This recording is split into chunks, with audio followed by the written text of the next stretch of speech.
আমরা সিএসএস সম্পর্কে ধারণা দিয়েছিলাম যে ইন্টারনাল এক্সটার্নাল তারপরে আপনার ইনলাইন সিএসএস কিভাবে লিখতে হয় এবং কিভাবে আমরা ফাইলের সাথে লিংক করতে পারি সিএসএস এ। তো আজকে আমরা সিএসএস এর বেশ কিছু প্রপার্টি সম্পর্কে জানবো। তো আমরা প্রথমে এখানে সরি আমরা আগে এখানে একটা ফোল্ডার নেই।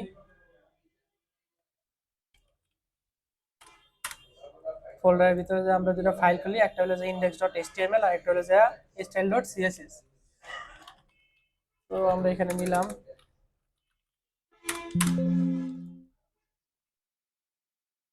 আর একটা নিলাম হলো যে style.css।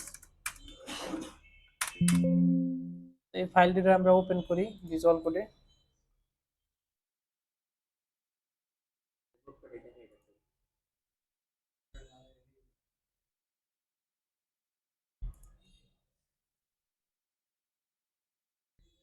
এই যে আমি ওপেন করলাম, এখানে আমি হলো যে ইন্ডেক্স ফাইলের যে বেসিক স্ট্রাকচারটা আছে ওই স্ট্রাকচারটা নেই।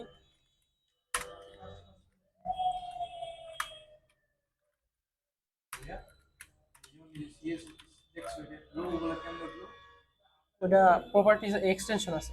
তো আমরা লিংক নিলাম সিএসএস এর সাথে, যে লিংক করলাম এই যে style.css। লিংক করার পর মনে করেন যে আমি এখানে একটা বক্স বানাইতে চাই, ঠিক আছে? বক্স অথবা এই বাটন আমি বানাইতে চাই। মনে করেন এই যে যে জায়গায় যে আমাদের বাটন আছে, যেমন আমরা যদি একটু দেখে আসি, যে আমরা যদি আমাদের ওয়েবসাইটে যাই অথবা যে কোনো একটা ওয়েবসাইটে যাই, যেমন আমি ফেসবুকের মনে করেন লগ ইন প্যানেলে গেলাম অথবা এখানে গেলাম। এখানে গেলে এই যে সাইন ইন এর উপরে ক্লিক করলে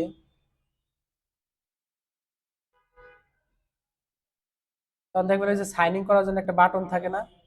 ঠিক আছে, যে আমরা যখন সাইন ইন করি বিভিন্ন ধরনের বাটন আমরা দেখি না? যে কোনো জায়গায় গেলে মানে সাবমিট টাইপের কিছু বাটন থাকে না, কিছু ফর্ম পূরণ করলে? যেমন আমাদের এখানে গেলে, আমাদের ফিউচার কম্পিউটার যদি যাই, futurecomputer.net, এখানে যদি যাই, এই যে এখানে বাটন আছে, পরে এই যে একটা বাটন আছে, ঠিক আছে, অ্যাডমিন বাটন আছে। পরে আমরা যদি ভর্তি হনে ক্লিক করি, পরে এই যে বিভিন্ন ধরনের এই যে দেখেন যে বাটনগুলো যে আছে, বাটনগুলো যে হোভার করলে আবার একটু কালারগুলো চেঞ্জ হইতেছে, ঠিক আছে?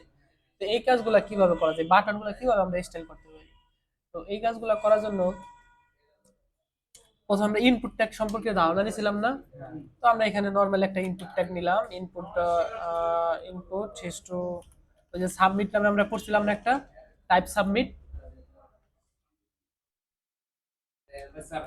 হ্যাঁ, ইনপুট টাইপ সাবমিট এরকম একটা করছিলাম না? এই যে এরকম আমরা নিলাম, নেওয়ার পরে এখন যদি আমরা সেভ করি, সেভ করে যদি আমরা ফাইলটারে রান করি, আমরা গেলাম হলো যে আউটপুটে বের করি, এখানে এই সাইডে বের করি আমরা শো প্রিভিউ। এই যে দেখেন বাটনটা। এখন একটা জিনিস খেয়াল করেন, এই যে যে আমার পেজটা, এই যে আমার সাবমিট বাটনটা, ঠিক আছে, এটা কিন্তু এই যে দেন এই সাইডটা কিন্তু একটা গ্যাপ আছে না? এই উপর দিয়েও কিন্তু গ্যাপ আছে, এই সাইডটাও কিন্তু আছে, মানে পেজের প্রত্যেকটা সাইডে এই পরিমাণ গ্যাপটা কিন্তু রয়ে গেছে। কিন্তু আমাদের এই পরিমাণ গ্যাপ তো থাকা যাবে না। আমরা যদি ওয়েব পেজে এই পরিমাণ যদি একটা গ্যাপ থাকা যায়, তাহলে দেখবেন ওয়েব পেজটা দেখতে একটু অসুন্দর দেখা যাবে না? এই কারণে আমরা কি করব, আমরা যে যখন লিংক করা সিএসএস ফাইলের সাথে লিংক করা হইলো, তো আমরা সিএসএস এ যাওয়ার পর এখানে যাইয়া আমরা স্টার দিলাম। স্টার দিয়া এখানে যাইয়া লিখলাম হলো যে মার্জিন মার্জিন 0, এরপর আমরা দিব হলো যে প্যাডিং 0। এই দুইটা কাজ আমরা যে কোনো কাজই করি না, প্রথমে আমরা এই দুইটা কাজ করে নেব, স্টার চিহ্ন দিয়া মার্জিন 0 প্যাডিং 0। এর ফলে কি হলো, এই যে দেখেন এই জায়গার গ্যাপটা কিন্তু আর নাই। কিন্তু আমার যদি এই দুইটা কোড না থাকে, তাহলে দেখবেন ওই যে দেখেন গ্যাপটা কিন্তু আছে। তো আমরা এটা যে কোনো কাজই করি প্রথমে দিব। এরপরে হ্যাঁ হ্যাঁ, মার্জিন 0 প্যাডিং 0। এরপরে আমরা ইনপুট ট্যাগটারে ধরি, ইনপুট ট্যাগটা ধরলাম, ধরে আমি কইলাম যে ব্যাকগ্রাউন্ড কালার। এই সম্পর্কে তো আপনারা জানেন ব্যাকগ্রাউন্ড কালার দিলে কি হয়, ব্যাকগ্রাউন্ডে যে কালারটা থাকে এটা কালার হয়। এই যে আমরা ব্লু দিলে যে ব্লু হইলো, আবার আমি যদি এখানে রেড দেই তাহলে রেড হইবো, আবার আমি যদি এখানে গ্রিন দেই তাহলে গ্রিন হইবো। এখন বলতে পারেন যে আপনি যদি চান যে এই কালারটাই করবেন, তাহলে কিভাবে করবেন? দেখা যায় এই কালারের কোড তো আপনি জানেন না বা নামও তো আপনি জানেন না। ঠিক আছে, এটার জন্য আমাদের একটা অপশন আছে, যে আমরা একটা সফটওয়্যার নেবো যে কালার পিকার। কালার পিকারের মাধ্যমে আপনি যে কোনো কালার কোড ধরতে পারবেন। যেমন আমি এখানে রান করলাম, আমার ওই সফটওয়্যারটা নাই, কালার পিকারের মাধ্যমে এখানে ডাউনলোড। যেমন আমি যদি এখানে যা দেখাই সিও কালার, এই যে কালার পিকার ডাউনলোড।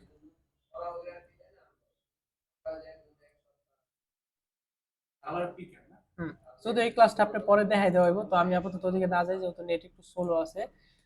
তো এটার মাধ্যমে আপনি যে কোনো কালার নিতে পারেন। তো এটার মাধ্যমে কি করা হয়, ব্যাকগ্রাউন্ড কালার। আর যদি আমরা শুধু কালার লিখি তাহলে কি হইব, টেক্সটটা কালার হবে। তো আমি যদি এটা দেই, ওই যে দেখেন টেক্সটটা কালার হয়েছে, এখন দেখেন এই যে বাটন গুলো আছে, বাটন গুলোর ক্ষেত্রে আমরা যখন আমাদের ওয়েবসাইটে যদি যাই, দেখেন বাটনের সাইডে কিন্তু একটা নির্দিষ্ট পরিমাণ গ্যাপ আছে, আছে না?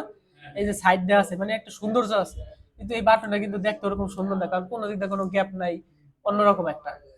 তো এই কাজটুকু করার জন্য আমরা মার্জিন প্যাডিং সম্পর্কে জানবো, যে প্যাডিং প্যাডিং দিলে হলো যে আপনি ভিতরে যে জায়গাটুকু আছে ওইখান থেকে আপনি জায়গাটুকু ছাইড়া দিবেন। যেমন আমরা যদি এখানে প্যাডিং দেই, যে দিলাম আমি এখানে দিয়া প্যাডিং দিয়া 20 পিক্সেল, 20 পিক্সেল এরকম যদি দিলাম, এই যে দেখেন জায়গাগুলো কি হলো, মানে চারোদিক দিয়ে সে 20 পিক্সেল গুলো ভিতর থেকে ছাইড়া দিচ্ছে। মানে প্যাডিং বলতে কোন দিক থেকে? ভিতরের দিক থেকে। এই যে এটা দ্বারা বুঝাইতেছি মানে চারোদিক দিয়েই ছাইড়া দিব। এখন আপনি যদি চান যে ইন্ডিভিজুয়াল ভাবে বইলা দিবেন যে প্যাডিং টপ বা এরকম ভাবে যদি বইলাইতে চান তাহলে দিতে পারেন। তাহলে আমি এটা আপাতত একটু কমেন্ট আউট করি, এতটুকু আমি একটু কমেন্ট আউট করলাম। তারপর আমি যদি এই জায়গায় যা দেই যে প্যাডিং দিয়ে যদি আমি টপ দেই, টপ দিয়ে আমি যদি 10 পিক্সেল দিয়ে দেই, ওই যে দেখেন শুধু উপর থেকে কিন্তু সে 10 পিক্সেল জায়গা ছাইড়া দিছে। আবার যদি আমরা এই জায়গায় সেম ভাবে প্যাডিং বটম দেই, দিয়া 10 পিক্সেল দিলাম, ওই যে দেখেন বটম দিয়ে মানে নিচের দিক দিয়েও কিন্তু 10 পিক্সেল ছাইড়া দিছে।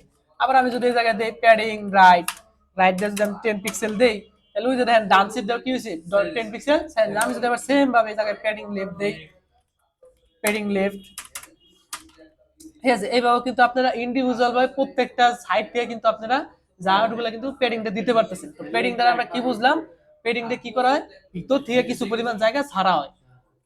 আবার আপনি এই যে চারটা করলেন না, এটা আবার কিন্তু অন্যভাবে একটা করতে পারেন, যে আমি আরেকভাবে যদি করি, এখানে এখানে শুধু আমি যদি দেই প্যাডিং, মানে আমরা এক লাইনে করবো, আমরা তো সাইড লাইনে করতে চাইতেছি না, কারণ আমার কোড বেশি হইতেছে, আমি কোডটা আরো কমাই আনতে চাইতেছি। তো আমি এখানে যদি 20 পিক্সেল আর স্পেস দিয়ে যদি আমি 40 পিক্সেল লিখি, এটা দ্বারা বোঝা হলো যে এটা হলো যে আপনি উপরে নিচে কাজ করে, প্রথম যেটা থাকে এই প্রথমটা হলো যে উপরে নিচের কাজ করে, আর এই পরে যেটা দেন এটা হলো যে ডানে বামে কাজ করে। যেন আমি প্রমাণ দেখাই, আমি এটা 4 পিক্সেল বানাই দিই, তাহলে তো বুঝবেন, বুঝে দেন কি হইছে? এটা কোন দিক কাজ করে? ডানে বামে। আমি এদিক দিয়েও 40 পিক্সেল, এদিক দিয়েও 40 পিক্সেল, কিন্তু সে সাইলেন্ট ছিল। এটাকে আমি 4 পিক্সেল দেওয়ার ফলে এদিক দিয়েও 4 পিক্সেল, এদিক দিয়েও 4 পিক্সেল। আবার এখানে 20 পিক্সেল দেওয়া, উপর দিক দিয়ে 20 পিক্সেল, নিচের দিক দিয়ে 20 পিক্সেল। আবার এই সাইডটারে কিন্তু আপনি আলাদাভাবে কমান্ড দিতে পারেন। কিভাবে? এটা আমি কমেন্ট আউট করলাম।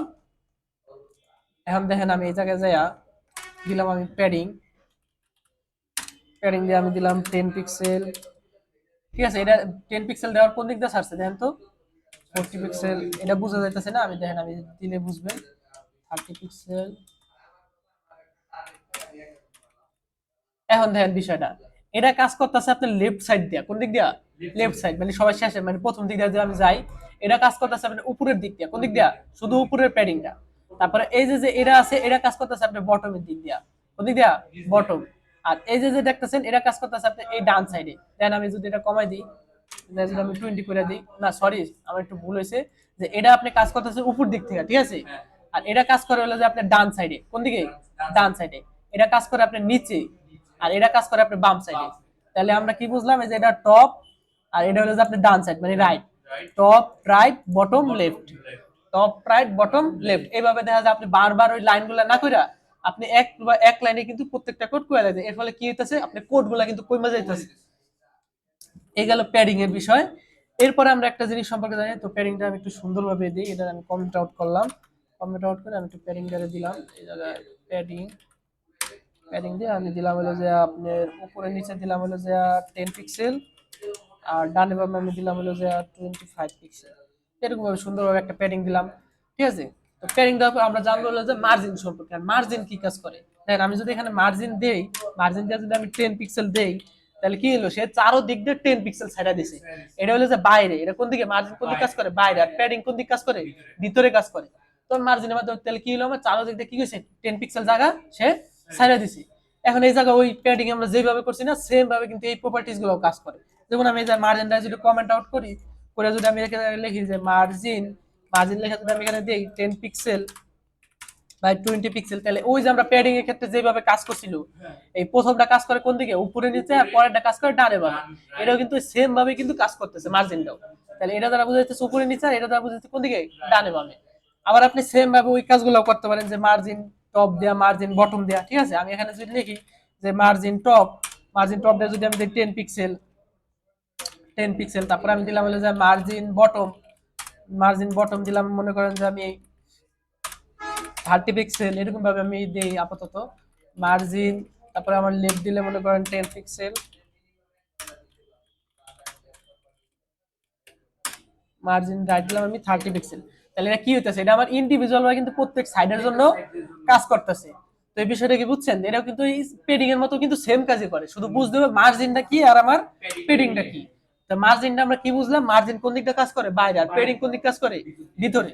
এটা আবার ওই সেম ভাবে এক লাইনেও করতে পারেন, এই যে এখানে আমি লিখে দিই মার্জিন দিয়া 10 পিক্সেল, 20 পিক্সেল, 40 পিক্সেল, 50 পিক্সেল। ঠিক আছে, এটাও কিন্তু সুন্দরভাবে কাজ করে, মানে ওইটার মতোই কাজ করবো। তো এই গেল আপনার মার্জিনের বিষয়। তো মার্জিনটা আমি একটু সুন্দরভাবে দেই। আরেকটা বিষয় আছে, আমরা যদি এখানে যে মার্জিন লেখা যদি আমরা জিরো আর যদি অটো দেই, তাহলে দেখবেন এই যে, ও এটা সরি কাজ করবো না, এটা আপাতত আমরা রাখি। আমরা আপাতত মার্জিন দিই ভালোভাবেই। মার্জিন আমরা মনে করেন যে মার্জিন দিলাম, মার্জিন আমরা উপরে নিচে দিলাম মনে করেন 5 পিক্সেল, আর ডানে ভাবে দিয়ে আমি 50 পিক্সেল দিলাম। তাহলে একটু সরাই নিলাম বাটনটা, ঠিক আছে। এই যে এটা হলো মার্জিনের বিষয়। তাহলে প্যাডিং কি হিসাবে কাজ করে ভিতরে, আর মার্জিন কোন দিকে কাজ করে বাইরে। এখন মনে করেন আপনি এটার ব্যাকগ্রাউন্ড কালার দিবেন, তাহলে দেন এই জায়গায় ব্যাকগ্রাউন্ড কালার। ব্যাকগ্রাউন্ড কালার দিয়ে আপনি যে কালারটা দিবেন ওই কালারটা দেন। আমি আপাতত ক্রিমসন দিলাম, দিয়ে আমি এই কালারটা দিই। ঠিক আছে, আমি কালারটা দিলাম।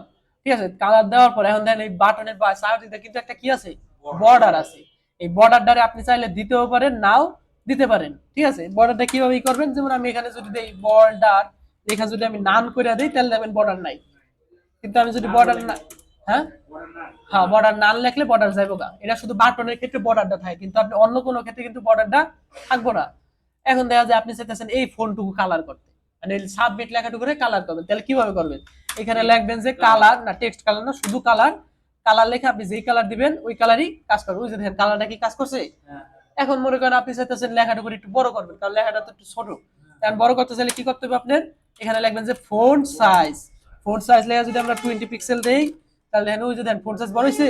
তারপরে আমরা যদি এখানে দেখেন আরো দিই, আরো বাড়াই দিই, আপনি জায়গায় যত দিবেন অতই কাজ করবে। ঠিক আছে, আপনি জায়গায় যদি 5 পিক্সেল দেন তাহলে 5 পিক্সেলই কাজ করবে। যে আমি যদি যদি 5 পিক্সেল দিই তাহলে কি হবে, ওই যে দেখেন 5 পিক্সেলই কাজ করছে। এই জায়গায় আপনি যত দিবেন অতই কাজ করবে। এই গেল ফন্টের বিষয়। এরপরে মনে করেন যে আপনি চাইতেছেন এই যে যেই বাটনটুকু আছে, বাটনের এই যে যে সাইড আছে না, এই সাইডটারে আপনি একটু মানে রাউন্ড টাইপের দিতে চাইতেছেন, কোনাচ্চা রাখতে চাইতেছেন না, মানে কোনা কোনা রাখতে চাইতেছেন না।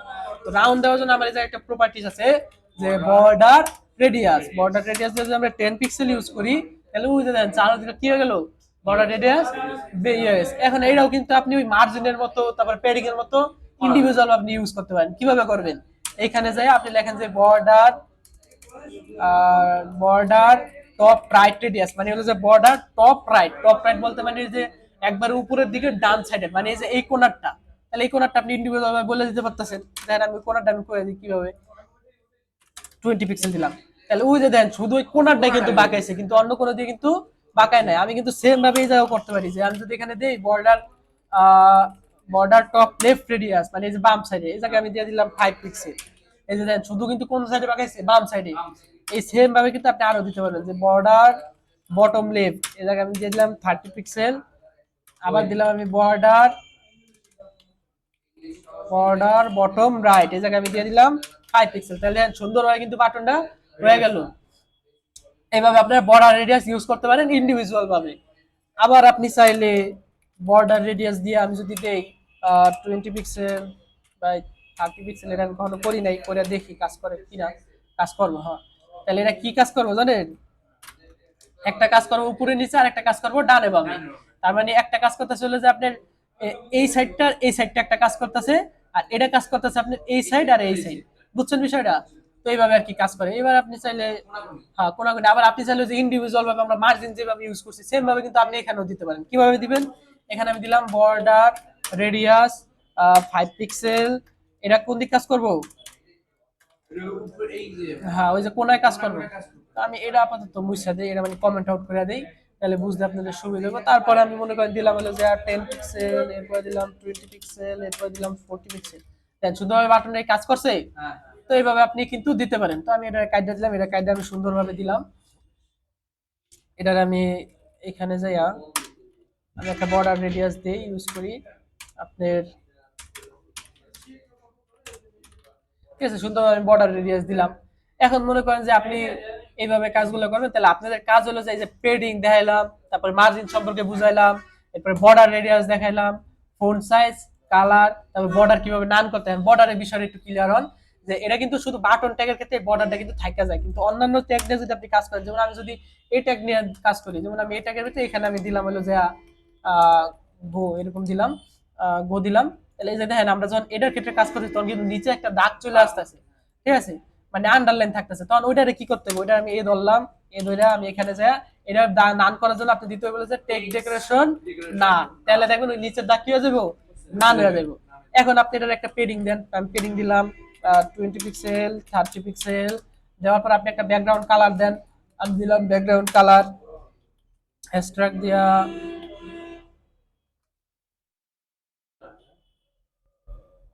এরকম দিলাম, ঠিক আছে। এখন আমি একটু পেডিংটা সুন্দর করে দিই, পেডিং আমি এখানে দিলাম 12, আর এদিক দিয়ে দিলাম আমি 18। আমি এই জায়গাতে আমি গোনা লেখা আমি লিখে হলো যা, ঠিক আছে, এরকম দিলাম।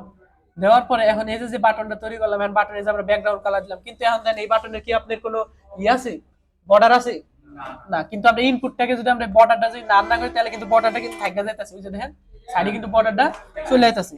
এখন মনে করেন আপনি বর্ডার দিয়ে কোন একটা স্টাইল করতে চাইতেছেন এই ট্যাগের মধ্যে, তাহলে কি আপনি কি করবেন, তাহলে মানে আপনি এটাকে এই জায়গায় একটা বর্ডার দিতেছে, কারণ এটা তো বর্ডার নাই, হ্যাঁ এটা বর্ডার দিতেছে, তাহলে কি করবেন, তাহলে এই জায়গায় লিখবেন হলো যে বর্ডার, এরপর আপনি কয় পিক্সেল মোটা করবেন বা কয় পিক্সেল চিকন করবেন এটা আপনার মধ্যে দিতে হবে, যেমন আমি এটা দিলাম হলো যে 1 পিক্সেল, ঠিক আছে। এরপর আপনি ইউজ করতে পারেন সলিড, আর এরপরে আপনি কালারটা জাস্ট ইউজ করে দিবেন, যেমন আমি ইউজ করলাম ব্ল্যাক। ওই যে দেখেন সাইডে কিন্তু ওই যে দেখেন 1 পিক্সেল একটা বর্ডার কে চলে আসছে, তো আমি এখানে এই জায়গায় যদি আপনি টেন দেন তাহলে আরো ভালো বুঝতে পারবেন, ওই যে দেখেন বর্ডার কে আসছে, এইভাবে আর কি আপনি বর্ডার দিতে পারেন। আবার আপনি এখানে বর্ডার এখানে লেখা যদি আমি দেই বর্ডার কালার, কালার লেখা কিন্তু এটাও কিন্তু আলাদাভাবে কিন্তু করা যায়, ওটা কিন্তু আমি এক লাইনে করছি, কিন্তু এই কাজটাও কিন্তু আপনি আলাদাভাবে করতে পারেন, যেমন আমি এখানে বর্ডার কালার দিলাম, তারপর আমি দেখলাম বর্ডার বর্ডার স্টাইল, এটা কি সলিড হইব না ড্যাশ ড্যাশ হইব, যেমন আমি যদি ডটেড দেই তাহলে ওই যে ডট ডট সিস্টেম থাকবো, আবার যদি আপনি ড্যাশ দেন তাহলে ড্যাশ সিস্টেম থাকবে, যেমন আমি এই জায়গায় এই যে ড্যাশ দিলাম তাহলে ওই যে কি সিস্টেম, ড্যাশ সিস্টেম। এই জায়গায় বিভিন্ন ধরনের আছে, এটা আপনি পাইবেন। তো আমি এই জায়গায় আপাতত সলিড দিয়ে দিলাম, এটার আমি একটু নান করি। এরপরে আপনি বলতে পারেন যে বর্ডার কি পরিমাণ মোটা, এটার জন্য আলাদা প্রপার্টিজ, তাহলে আমি এই জায়গায় দিয়ে দিলাম যে বর্ডার এই যে হোয়াইট, তো বর্ডার হোয়াইট দিয়ে আমি এই জায়গায় দিয়ে দিলাম যে 20 পিক্সেল, তাহলে ওই যে দেখেন শুদ্ধ কি হলো, বর্ডার হোয়াইটের কাজ করলো। এইভাবে আপনার বর্ডার কাজ, তো আমি এটা একটু মার্জিন একটু নিচে নামে নিয়ে আসি, জায়গায় আমি মার্জিন দিলাম, মার্জিন দেওয়ার পরে আমি মার্জিন উপর নিচে